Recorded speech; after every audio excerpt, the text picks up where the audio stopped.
এছাড়াও এখানে বিশেষ বক্তা হিসেবে উপস্থিত থাকবেন তিনি মুফাসসিরে কুরআন শেখ ইমাম অনেক কষ্ট করে যাচ্ছে। সব থেকে বেশি কষ্ট, বেশি শ্রম প্রতি মুহূর্তে করছেন তিনি এই উদীয়মান যুব সমাজের প্রধান উপদেষ্টা, যার পৃষ্ঠপোষকতায়, যার সার্বিক সহযোগিতায়। ভিডিওর ইন্ট্রো দেখে তো নিশ্চয়ই বুঝে গেছেন কি নিয়ে ভিডিও করতে যাচ্ছি আমরা। আজকের ভিডিওর টপিকটা হচ্ছে আপনার এই ওডি অফ এবং ওডি অন, এটা নিয়ে। তো যারা নতুন গাড়ি চালায় অনেকে জানে না যে এই ওডি অফ এবং ওডি অন এটার মানে কি এবং এটা কোথা থেকে কাজ করে। তো আজকের এই ভিডিওটা তাদের জন্য।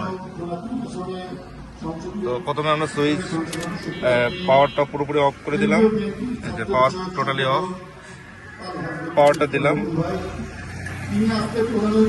গাড়ি স্টার্ট। গাড়ি স্টার্টে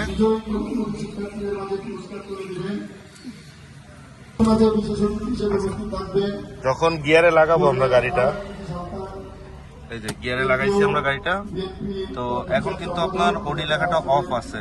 হ্যাঁ, এখন এই ওডিটা কখন আমরা অন করব এবং এটার কাজ কি, এটা কিভাবে কাজ করে, তো এটা আজকে জানাবো আপনাদেরকে। একটা গাড়ি যখন আপনার 30 ওভার চলে, 30-40 ওভার চলে, তখন হচ্ছে ওডিটা অন করে দিতে হয়। ওডির মিনিং হচ্ছে ওভার ড্রাইভ।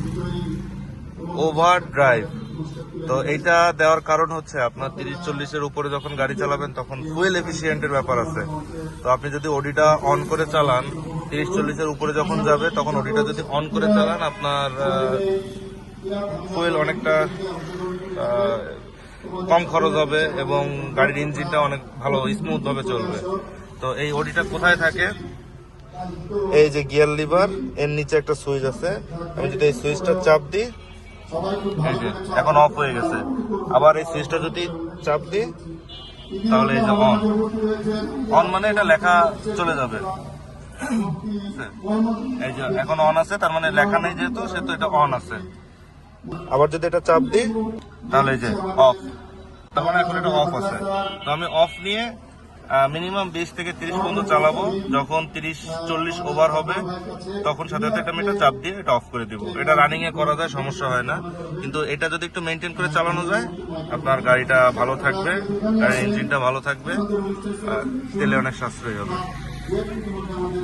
এবং এখন অনেক নতুন নতুন গাড়ি আসছে, নিউ মডেলের অনেক গাড়িতে এগুলো অটো থাকে। তো পুরাতন কিছু মডেলের গাড়িতে এগুলো ম্যানুয়ালি থাকে, আপনার এই গিয়ার লিভারের সাথেই থাকে। এটা আপনাকে যদি একটু দেখাই, এই যে এখানেই থাকে।